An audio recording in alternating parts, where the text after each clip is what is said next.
welcome back to my channel. Assalamualaikum warahmatullahi wabarakatuh. Ketemu lagi dengan aku Irestia. Dan di video kali ini aku akan melanjutkan pembahasan tentang produktivitas.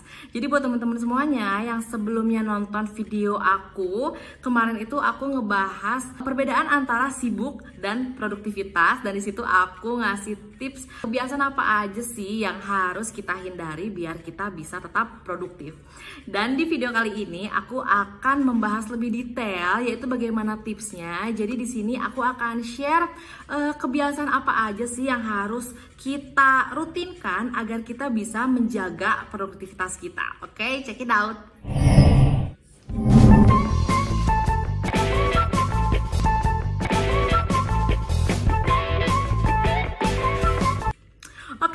Kebiasaan yang pertama adalah bangun pagi. Sebuah frasa yang cukup mudah untuk diucapkan, tetapi lumayan sulit untuk dikerjakan, apalagi buat orang-orang yang waktu kerjanya sangat padat.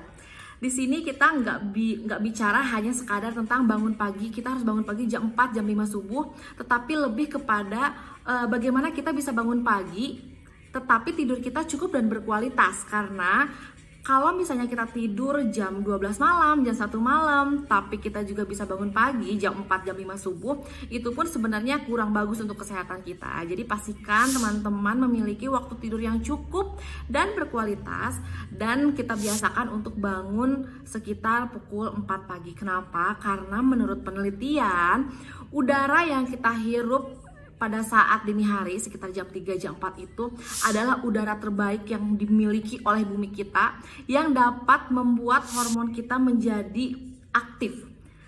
Hormon kebahagiaan kita menjadi aktif, kemudian juga paru-paru kita juga semakin bersih, dan ternyata itu yang memberikan pasokan energi terbesar sehingga kita bisa beraktivitas dengan semangat sepanjang hari.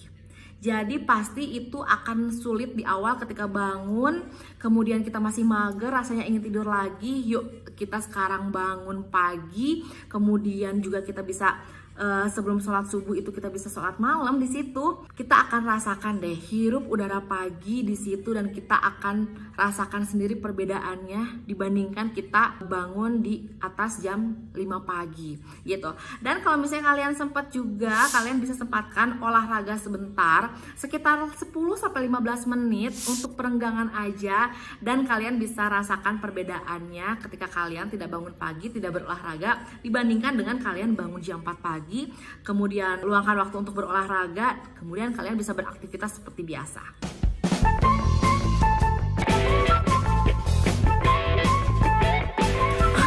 Kebiasaan yang kedua adalah bersihkan badan plus skincarean. Kenapa aku harus bilang skincarean? Nanti aku akan jelasin ya. Jadi sebenarnya dengan rutinitas aku yang kerjanya bisa dari dalam rumah, itu sebenarnya membuat aku cenderung merasa tubuh aku nggak merasa kotor karena jarang keringetan, karena jarang bergerak juga, sehingga kayak udahlah mandinya nanti disiangin aja atau disorein aja kayak gitu. Tapi ternyata ketika aku mencoba kebiasaan untuk mandi pagi, dan itu tidak dengan air hangat tapi dengan air dingin, itu tuh membuat mood aku kerja menjadi lebih gede. Jadi seperti kayak kita tuh punya energi yang besar untuk memikirkan segalanya, dan masalah-masalah yang ada tuh kalau misalnya mood kita baik, itu tuh bisa mendapatkan solusi yang lebih efektif dan lebih lebih cepet kayak gitu. Biasanya kalau misalnya pikiran kita mumet kan kadang-kadang ngelihat masalah tuh kayak yang gede banget, padahal itu nggak segede itu loh. Nah, solusi yang terbaik adalah gimana caranya kita menciptakan tubuh kita itu menjadi segar, sehingga itu bertransformasi ke pikiran yang segar juga kayak gitu. Nah, kenapa harus skincarean? Karena dengan kita memiliki tubuh yang bersih dan kulit yang bersih juga, kita akan lebih merasa percaya diri. Apalagi kalau misalnya teman-teman kerjanya tidak menghadap komputer aja, tapi harus ketemu dengan banyak orang, bertemu dengan klien. Ketika teman-teman merasa tubuh teman-teman merasa segar, bersih, dan kulit juga kita terlihat lebih sehat, maka itu akan menjadi auto percaya dirinya bertambah. Biasanya ketika seseorang merasa percaya diri, orang tersebut dapat berkomunikasi dengan baik kepada semua orang, dapat menyampaikan pendapat atau keinginannya dengan bahasa yang baik, sehingga respon positif pun akan kita dapatkan dari klien. Makanya tips yang kedua atau kebiasaan yang kedua ini sangat penting untuk dilakukan termasuk aku yang lumayan mager untuk mandi kalau misalnya nggak harus ketemu orang. Ternyata ketika sudah mandi, ide-ide tuh biasanya langsung lancar. Ada yang ngerasa kayak gitu juga nggak sih?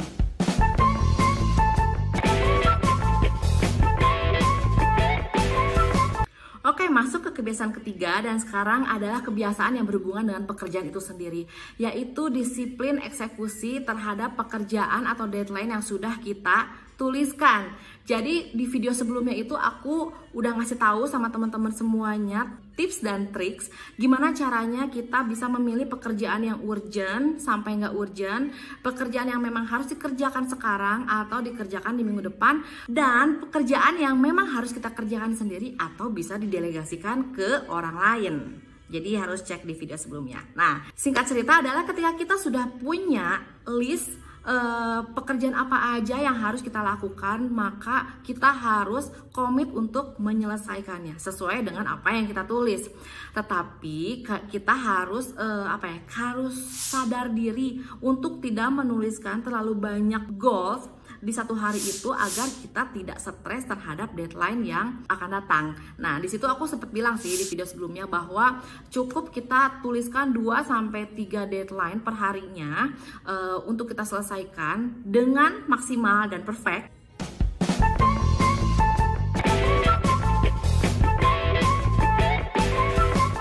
Dan kebiasaan yang keempat yang harus kita rutinkan dan itu cukup menyenangkan adalah istirahat singkat.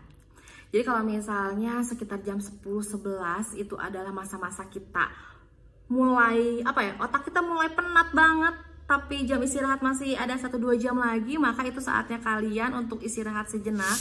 Yang pertama, kalian bisa melakukan dengan mendengarkan musik favorit kalian selama 3-5 menit untuk relaksasi pikiran.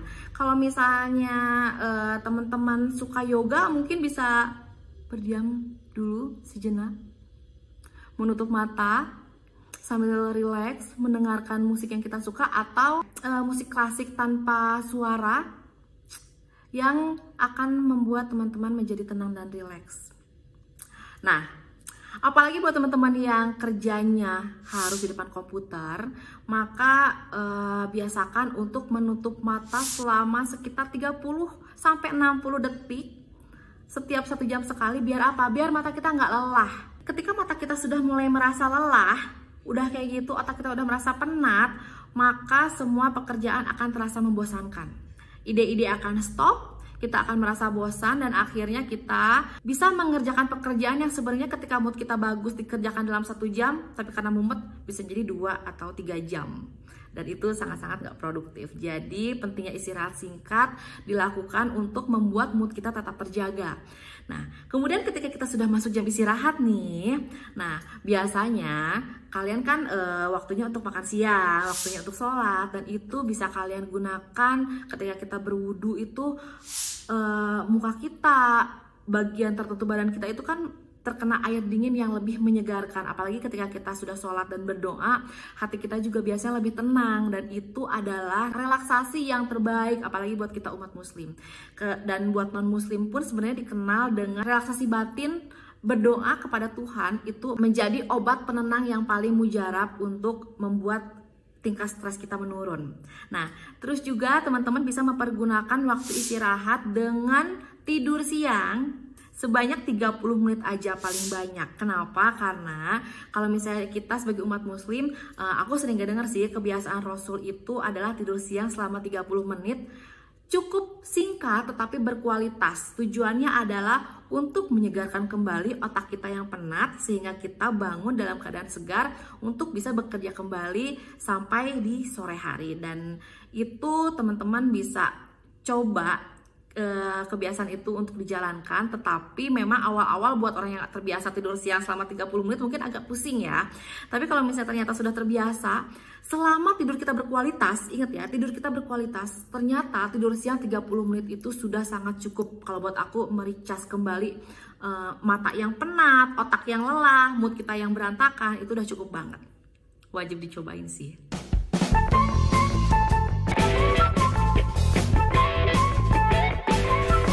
Dan Kebiasaan kelima yang sebenarnya udah aku bahas detail di video sebelumnya adalah disiplin dalam menggunakan gadget atau medsos kita di jam kerja. Apalagi buat teman-teman semua yang pekerjaannya tidak berhubungan dengan medsos, jangan sekali-kali kalian tergoda melihat medsos pribadi di jam kerja. Karena apa? Karena kita akan tanpa sadar tertarik untuk scroll ke sana, scroll ke sini, kemudian akhirnya waktu kita menjadi tidak produktif.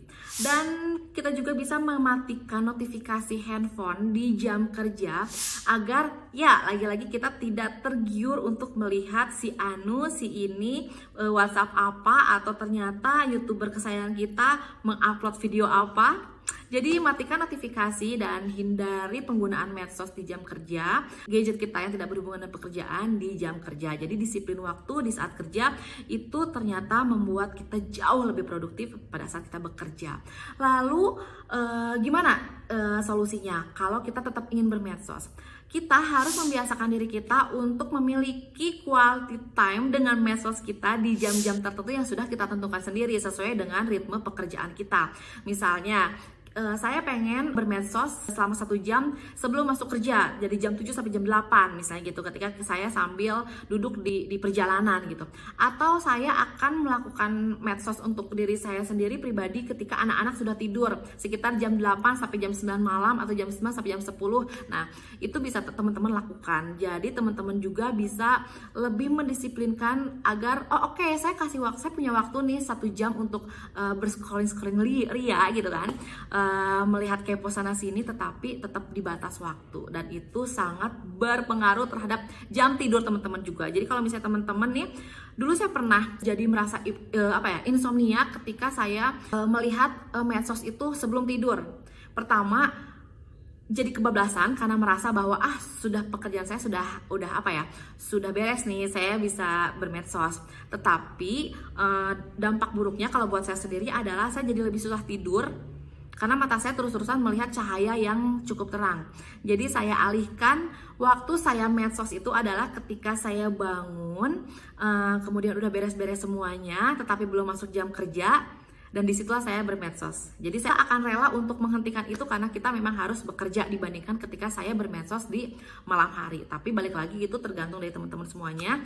Pada intinya adalah kita harus disiplin tentang medsos pribadi di jam-jam tertentu aja.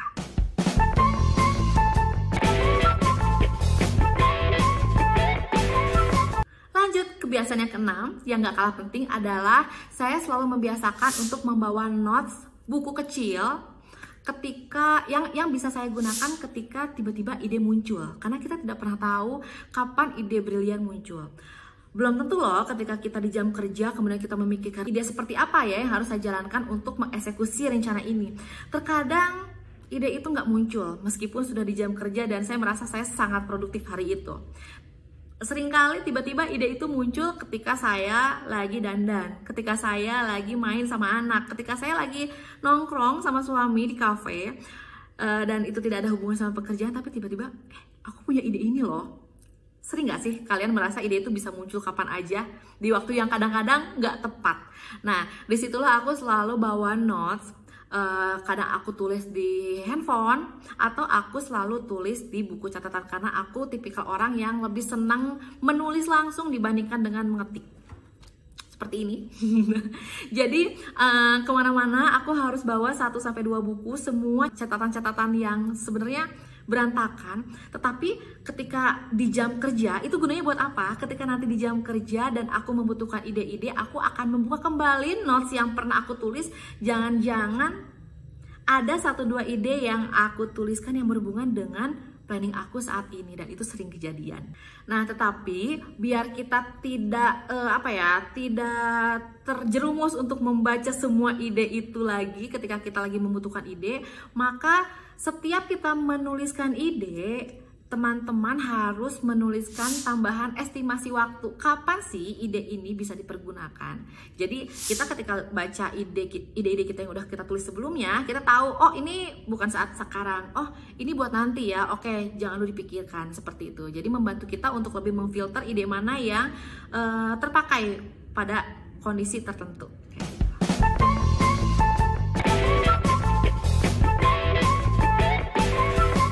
kebiasaan yang ketujuh. Yang ketujuh adalah journaling. Jadi setelah selesai melakukan semua pekerjaan di jam sore hari, atau kalau buat saya pribadi sekitar jam 7, jam 8 malam, saya akan melihat to-do list yang saya tulis di pagi hari dan menceklis apa aja sih yang udah saya kerjakan seharian itu. Karena manfaatnya selain kita lebih lebih terstruktur, oh ini sudah dikerjakan, ini belum dikerjakan, hal itu membuat saya mengapresiasi diri saya sendiri bahwa oh ternyata hari ini saya sudah melakukan beberapa pekerjaan ini loh, seperti itu. Jadi kayak reward ke diri sendiri kalau kita sudah komit dengan apa yang sudah kita tulis. Nah, dengan kegiatan journaling ini sendiri sangat membantu saya untuk membuat list pekerjaan apa yang harus saya lakukan besok. Jadi misalnya nih, saya menuliskan 3 pekerjaan dan ternyata di sore hari saya bisa melakukan 2 pekerjaan. Jadi saya akan menuliskan ulang 1 pekerjaan yang belum terselesaikan hari ini untuk dikerjakan besok. Sekaligus saya membaca rencana besar saya yang berhubungan dengan apa yang harus saya kerjakan di besok harinya untuk bisa mencapai tujuan tersebut, paham kan? Nah, jadi saya sangat menikmati momen saya ketika saya menjurnal, karena di situ saya bisa mereward diri sendiri tentang apa yang sudah saya lakukan, sekaligus merencanakan ulang apa yang harus saya lakukan besok, minggu depan, dan bulan depan, sehingga saya yakin bahwa tujuan saya tercapai step by step. Dan dalam kegiatan menjurnal itu sendiri, kita harus bisa membedakan pekerjaan yang urgent dan enggak, dan pekerjaan yang berhubungan dengan orang lain atau enggak. Jadi, saya akan menulis list teratas adalah pekerjaan yang sangat penting, sangat urgent, dan itu berhubungan dengan orang lain. Artinya, orang lain tidak akan bisa mengerjakan pekerjaannya jika pekerjaan saya belum selesai. Itu yang harus saya kerjakan lebih awal. Ketika itu sudah selesai, saya baru akan melanjutkan ke pekerjaan yang urgent, tetapi memang itu adalah menjadi tanggung jawab saya sepenuhnya. Seperti itu.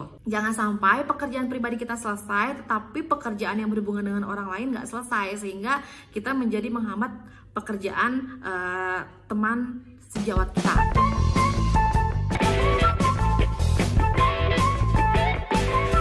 Oke, selanjutnya pekerjaan journaling sudah selesai. Apakah artinya saya bisa lanjut tidur? Ternyata tidak.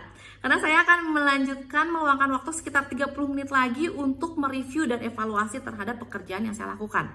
Review di sini adalah saya mereview semua notes yang saya tulis, yang lalu pernah saya tulis yang berhubungan dengan pekerjaan saya selanjutnya, untuk menyempurnakan. Karena kan kalau dulu idenya masih mentah nih, nah ternyata ide ini akan kepake untuk pekerjaan saya besok, maka saya akan mereview ulang apa aja sih ide-ide tambahan yang bisa saya masukkan di situ agar bisa menjadi rencana yang cukup matang.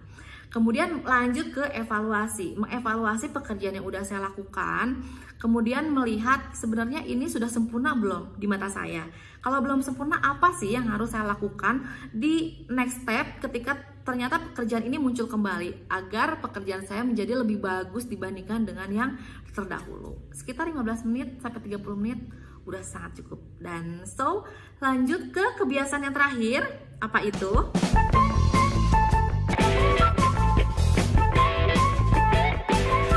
Kebiasaan terakhir yang sekarang lagi mulai dilakukan, sebenarnya ini teracuni sama suami saya sih, adalah reading time. Jadi sebenarnya saya suka baca buku dari kecil, suka baca buku sampai akhirnya saya kepikiran buat menjadi penulis. Tetapi saat itu saya senang baca buku fiksi. Nah, setelah sekarang saya mencoba kembali senang baca buku tapi non fiksi. Sedikit membosankan di awal, tetapi pada akhirnya saya berpikir bahwa kita tetap harus mengupgrade ilmu kita dari leher ke atas dengan wawasan, karena kita akan menjadi tertinggal atau kita tidak pernah tahu loh kompetitor kita tuh melakukan apa untuk mengupgrade skill mereka. Nah, reading time ini kalau buat di mata saya adalah selain untuk menambah wawasan dan ide kita yang berhubungan dengan pekerjaan saat ini, itu bisa mengurangi tingkat resiko try error kita. Memang betul pengalaman adalah guru terbaik, tetapi kalau misalnya kita bisa tahu pengalaman yang salah itu dengan membaca buku atau membaca pengalaman dari orang lain, kenapa tidak, gitu kan? Daripada kita harus mengalami sendiri kesalahan itu, lebih baik kita belajar dari pengalaman orang lain yang mungkin sangat banyak saat ini didapatkan dari buku-buku yang ditulis oleh praktisi, seperti itu. Keuntungan lainnya dengan membaca buku sebelum tidur adalah membuat kita cepat mengantuk.